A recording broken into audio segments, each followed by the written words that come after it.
Well, time now. I want your thoughts. Is there a place for cell phones in our classrooms? The Manitoba government is promising to reveal its plan for cell phone use in schools later this week.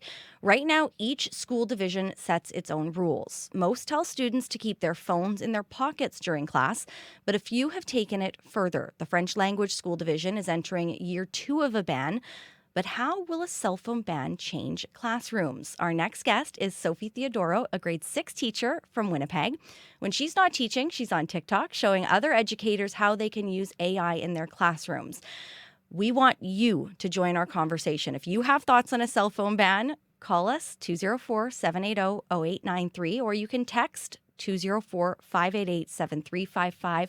Good afternoon, Sophie. Good afternoon. So nice to have you here. Nice to be here. I know a lot of parents that have a lot of thoughts on this. Oh, yeah.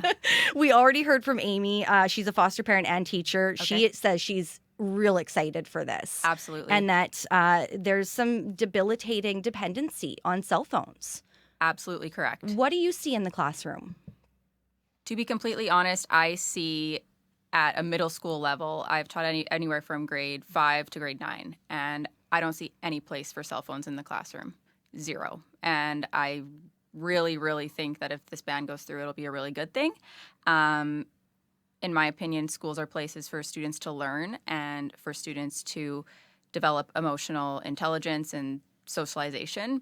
And cell phones and social media don't have a place in that at that young age. Their brains are not developed enough to be able to differentiate between like the reward center and is this actually helping me? Like, it's just not a place for cell phones. They're only in school 6 hours a day. They have the whole night to go on their phones or their iPad. School should be for face-to-face and for learning. So we talk about socialization, Yeah. and social media is so different from socialization. It really They sound is. very similar, Yep. but really it's a chance for not only kids to learn, but learn how to behave and how to act and build relationships as well. Precisely, yes. And there's arguments that, well, we need to teach our students digital literacy and how to behave online and how to behave on social media, which we do, and there's a place for that, and we always do that, but that doesn't mean they need to be using them in school. And again, they're kids. They're just learning. They're going to make mistakes on their phones, and we can do our best to teach them to use them properly, but that doesn't mean they need to be used in the classroom as a distraction. And the big difference from what we saw decades ago is the mistakes you made didn't end up on the internet. Yeah. Right? Yes. Yes. So when you went to university and Yeah. you went out with friends, there wasn't phones everywhere. There Yep. wasn't videos everywhere. And these are things that kids do need to learn, but we have a lot of other learning that needs to happen. Exactly. Yeah. So how, in your experience, how common is it for kids to be on their phones during class? During class, you know what? If it's in their pocket, they're going to go on it at least once if it's an hour class. That's in my experience. I work at a great school where we have these things called phone caddies. So if the student has a phone and they bring it to school, instead of keeping it in their locker, they keep it on my desk, and then I have a phone caddy, which is just a series of slots where students keep their phone in their assigned spot and then get it at the end of the day. That way they know it's locked and safe and they don't lose it in their lockers. But then at the same time, if we do want to use the phones for an interactive activity or something like that, which we don't usually do, but they're there, they're safe, they're with me. So that's been great. So if you have a thought on that, give us a call, 204-780-0893. We do have a call already. Stephen, I want to bring Stephen in on the line right now. Stephen, good afternoon. Good afternoon. Do you have a thought on this? I sure do. I am just curious about whether administrators, EAs, teachers, any educator within particularly high schools, will they be putting their phones away, modeling what they're asking them to do? That is a great question. Sophie, would you use your phone in the classroom already? I don't use my phone when students are present. If I'm on my lunch break, yes, but other than that, I keep my phone away as well. It's a huge distraction for me. I know in my school, EAs, all staff are not to be seen on their phones in class. I know administrators need to have their phones on them for safety purposes, but they are also advised not to be on them in front of students. So absolutely, all school staff need to be role models for students about appropriate phone use. And Stephen, I'm guessing that's where you're going with this too, right? If the kids can't be on it, the teacher shouldn't be either. Precisely. Yeah, and I think that's true. The other piece too is, we now live in a social media world where we want to connect high school students to mental health supports that are usually text messages, low barrier. And I'm just curious about, have they thought about those things where when a student's in distress, how are they going to communicate to resources, knowing that the resources in schools are not always available? Yeah, and we're still waiting to hear from the province. Those are great questions that I know that we will be posing to them. Thank you. But Sophie, maybe just explain to us how that works right now. Sure. When kids need that help, and maybe they're too afraid to go up and talk to that teacher face to face. Yeah, for sure. I would be curious to know how many students actually utilize those resources. I know I haven't had that experience in my teaching. But yeah, that is a good point. Maybe if it's an at-risk student, maybe they have a student-specific plan and you have specific accommodations for that student. I think it's hard to say a blanket statement for everyone. And there are a ton of resources available in schools, like guidance counselors and stuff like that. But I totally agree. Sometimes kids don't want to speak up or they don't feel comfortable talking to an adult. So I think it would just have to be decided on a case-by-case basis. But also, if a student needs that phone for mental health support, they can't go both ways. They can't be on it abusing that privilege, going on social media, flaunting it in front of other people kind of thing. So I think it could be possible on a case-by-case basis. Absolutely. Manitoba schools do a great job of accommodating all learners. Stephen, thank you so much for your call. That was great. And Sophie, I think that's one of the things that we're also looking at too, right? There's the abuse, because there's a lot of trust put in kids, especially right now when there is no set rule. Yep. And I would imagine it kind of changes classroom to classroom depending on the teacher as well. And I see you kind of rolling your eyes a little bit, because it's tough when they can go, especially once you're in high school and you don't have the same teacher for every period. Yeah. You're going from one to the other, and it's like, well, this teacher says I can't, this teacher says I can. And that's then the problem. There's no consistency. Exactly. And so that's why I think having yes, you can have a school-wide policy, but even a province-wide policy would be even better, because blanket statement. And for substitute teachers, they might be subbing interdivisionally and they might not know this classroom's cell phone policy or this school's policy. But if there was one really simple policy, it would just seriously be so much better for students and for teachers and for just general behavior problems in the classroom. Yeah. Parents, teachers, we want to hear from you. What are your thoughts on a cell phone ban in schools, in classrooms? Give us a call, 204-780-0893. If you just want to shoot us a text like Amy did, you can do that too, 204-588-7355. I know I'm certainly distracted by my phone.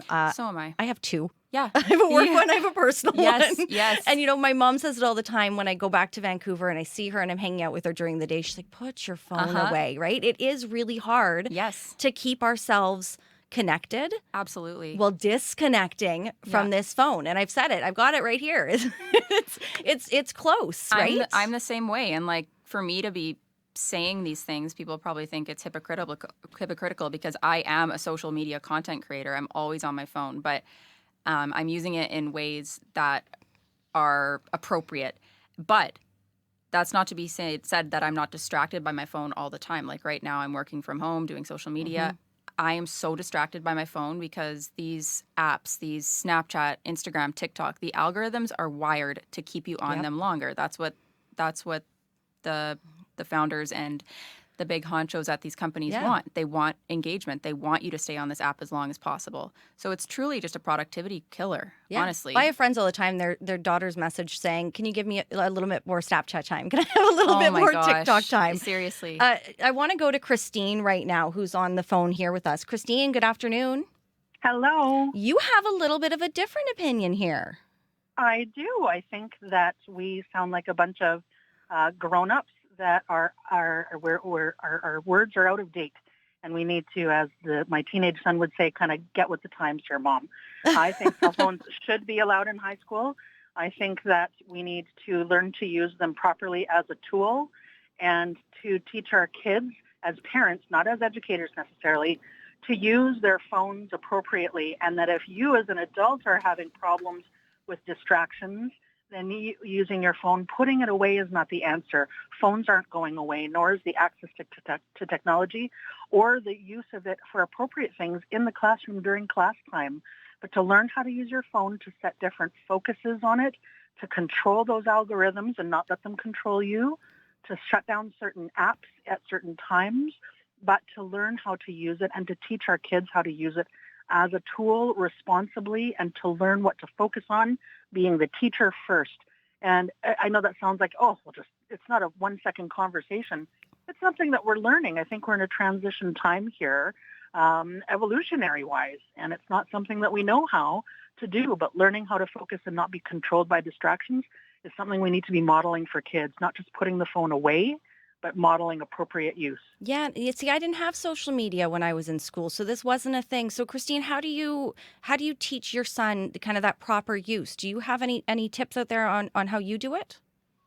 We have. I think it's about a lot of things. It's about finding those teachable moments and finding the teachable moments, especially to point out what I'm doing. So, for example, at the dinner table one day, my phone makes a ping, and I pick it up and look at it. I don't sit down and have this in-depth conversation of why I just looked at my phone, but I'll comment, I've programmed my phone to make that sound only when grandma is texting me, and that's a grandma text sound. So I'm just peeking. I can talk to her after supper. Put it down. Example modeled. We're watching a movie at home, and my son is sitting on the couch next to me. I pick up my phone and look at it, and I'm touching it. And as I'm putting it down, I can say, I got distracted away from the movie. I wanted to see whether it was going to rain tomorrow or not. I should check that after the movie. Sorry, son, put it down. So I'm teaching myself, reminding myself, and modeling those things as well. And I talk to my son about when you're in class, you're there to be listening to the teacher. And if you look at your Snapchat to see what your friends are doing at lunch, you might have missed only 4 or 5 really important words that's going to affect your grade later in the year. So don't look at your phone during the class. Be the brave one and be the leader amongst your friends. So only look at your Snapchat after class. Great tips. Christine, thank you so much for calling. Thank you. Sharon, we've got on the line as well. And Sharon, you've got some tips too, kind of based a little bit on what we heard there with Christine, but for parents.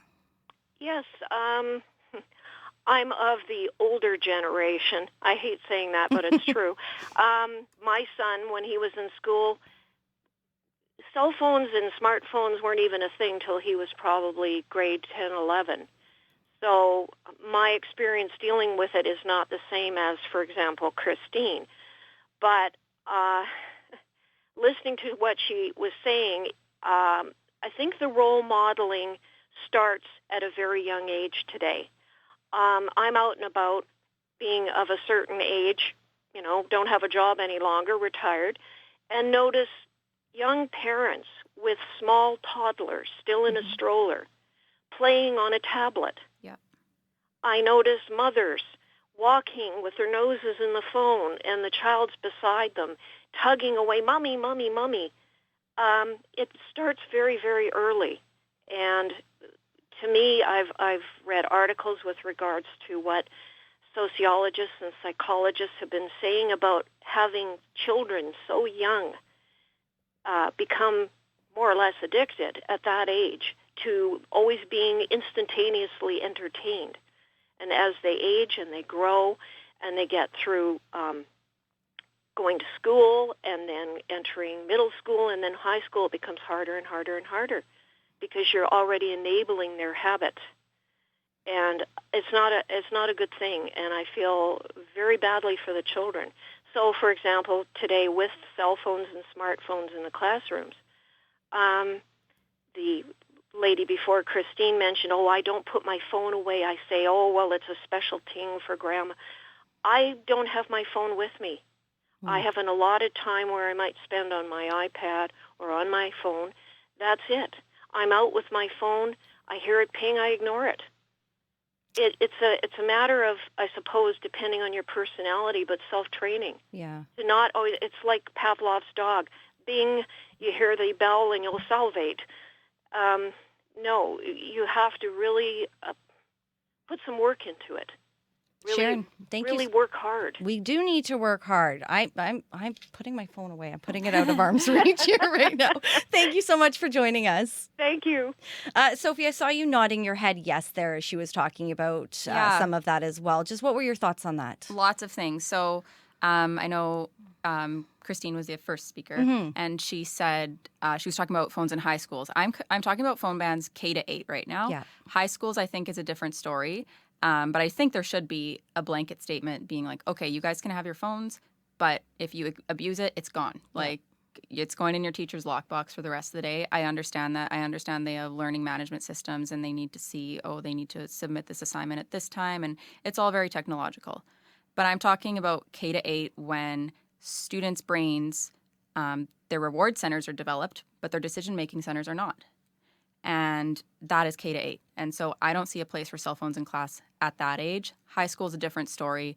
And I think Christine really spoke to how much responsibility is on the parents to teach their children responsible technology use. I was a server for 7 years, and the amount of toddlers I would see I worked at a steakhouse at the table. Nobody colors anymore. It's just a tablet in front of their face. I'm like, this is crazy. Or if the toddler starts crying, they just put a tablet in front of their child's face. And that's going on a different It's a different tangent. self-regulation too, right? Yes, exactly. So it's worrisome. And I think we can teach our students the best ways and model the best ways to use technology. But when they're younger than grade 8, they're not going to listen a lot of the time. We still have a few minutes left here. If you have thoughts on this, whether phones should be banned in schools, give us a call, 204-780-0893. You can also give us a text, 204-588-7355. Sophie, do you remember when you first got your phone? Yes. I actually am a Gen Z myself, so I can attest to this. I got my first phone. Well, I got my first phone in grade 7, but that was like one of those flip phones for calling my grandpa because he picked me up from school. When it was just able to call. Exactly, Yeah. it makes sense. And then I got my iPhone when I was in grade 10. And then all throughout university, it got to the point where I would be so distracted by my phone when I was studying that I would put it in the pantry and like just close the door in a different room. But then 5 minutes later, I would get up and go get it. To run and check that message. Yeah. Yes. So I actually told my parents, can you please keep this until 10:30 when I'm done studying? If I ask for it, don't give it to me. I need to study and I'm really distracted. And they would do that for me. But it's a very addicting thing. And there you go. There's a self-regulation strategy that some people just do need to put it away, right? And yeah. I remember getting mine when I could drive. So Yes. I'm a little bit older than you. I think I'm an elder millennial, I guess I'm called. But it was used just so that I could call my parents if I needed to, because I was now driving a vehicle. There was a responsibility. Exactly. But that changed too. And I was the same in university. I wanted to put it away too. We do have another caller, Claire. I want to bring Claire in here. Good afternoon, Claire. Hello. You have some thoughts on this as well. What are your thoughts? Well, I was a high school teacher for a long time and resisted getting a phone until less than 10 years ago. You don't hear a whole lot of people arguing for more use of cell phones in the classroom. Very few. The kids themselves know that it's a distraction and that they're not going to be using it for I'm 100% looking up Johnny McDonald. Yeah, exactly. I'm using this to look up, exactly what you're asking me, right? Yeah, there really is no need for it. I agree with the other caller who said that it shouldn't be the schools or the teachers' responsibility to crack down on that. Like, parents need to socialize their children to be able to entertain themselves, to be bored. It's also a part of socialization, because I remember kids just, even at lunchtime and in the classroom during COVID, they had to eat in the class, and it would be silent. Yeah. Because they're all on their phones. Yeah. Nobody's talking to each other. Claire, I feel like there's something to be said for having to put the phone down to not look up those. I mean, I'm guilty of it. You can ask my friends. I need to find the facts. It's me as a journalist. But there's something to be said for when you're in school, looking it up in the textbook, having to look in the index and find what page it's on. It builds research skills. Well, It does, absolutely. And most schools have one-to-one technology, iPads or Chromebooks. Yeah, so now there's no especially. need. Yeah. Yeah, there's literally no need. And of course they're going to fight for it, because it's kind of like, if we said for a year you can have cupcakes every class. Well, yeah, exactly. Then as soon as the cupcakes are going away, they're going to lose their minds. Where are those cupcakes? I want in on that. But again, they know that the phone is not good for them. Yeah. Exactly. Yeah, you're absolutely right. Claire, thank you so much for calling. Thank you. So we don't know yet if the province is going to move to ban cell phones. It's been talked about. But do you think there's any other alternatives that could work? Or is this really something that needs to happen? Is this it? That's a great question. I think kindergarten to grade 8 absolutely needs to happen. High school is a different conversation. I think implementing perhaps phone caddies in high school where the students don't have their phone physically on them, but it's in the classroom and then they can take it and move along to the next class if it's a distraction. Or, I don't know, I think high school is a little bit of a different story, but absolutely no place for them K to 8. And I've heard parents say, well, how am I going to contact my child at school? And I say, how did you contact your parents when you went to school? The payphone. The phone in the office. Or that too. I was going to say, I don't even know if they have payphones in schools There's no anymore. barrier. You go to the office, the secretary says, hi, how are you? Oh, I need to call my mom. Okay, she dials it for you. There you go. Yeah. There's no excuses. There is a way to do it. Yeah, and if your child needs special accommodations and maybe they have an anxiety disorder, whatever, you can do that on a case-by-case basis. But I mean, that's always worked, just to call from the school phone, right? You can go to the office. You can ask. Exactly. And not every kid has a cell phone, so that might be what they need to do already, right? Exactly. So we do have a text. It's in regards to the parents needing to teach proper use. So they say not all kids are coming from the same home environments. That's right, Amy. She says that's the have and have not dynamic when kids don't have phones, but their classrooms do. And school is supposed to be an equalizer. That's a great point. That is a really, exactly. It's a fantastic point. And I've seen that too. Like, grab your phone. We're going to do a Kahoot, which is like a game show. And they just use their phone. I always feel bad because not everyone has one. I'm like, okay, let's make some groups here. And it's just like, you know what?